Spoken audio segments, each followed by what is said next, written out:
এই তো মই দিয়ে উপরে উঠে গেছি। পিঙ্কুর মা দড়িটা ধরো।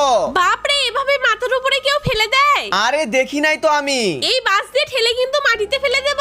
হইছে, এত রাগ করতেছো কেন? বাসটা আমাকে তুলে দাও, এখানে লাগিয়ে ফেলি। এই দেখো পিঙ্কুর বাবা, আমি ড্রিল মেশিন দিয়ে ফুটা করে ফেলেছি। বাসগুলোকে রেখে কোথায় যাচ্ছ তুমি? এই দাটা নিয়ে আমি জমিতে যাচ্ছি, আখ কেটে আনবো। এ মা, পুরো জমি মিলে শুধু এই কয়টাই আখ আছে, আজকে সবগুলাই কেটে নিয়ে যাব আমি। দেখো নিয়ে এসেছি। বাপরে, পিঙ্কুর মা এতগুলো আখ কি করবে তুমি? সবগুলোকে ভেঙেছি, বিয়ে খাবো আমি। আরে আস্তে আস্তে এত তাড়াহুড়ো করতেছো কেন? পরে খাবে, আগে আসো আমরা কাজটাকে শেষ করে ফেলি। দূর ছাই, পিঙ্কুর বাবা এত কাজ আর ভালো লাগতেছে না, আমি যাই আগে আখের রস খাবো। এই তো এই ছোট্ট চুলাতে আগুন লাগিয়ে তার উপরে আখগুলোকে বসিয়ে দেবো, তাহলে আস্তে আস্তে রস পড়বে। এই কি হলো, তোমার আখের রস খাওয়া হয়নি এখনো? তাড়াতাড়ি আসো, আমাকে একটু সাহায্য করো।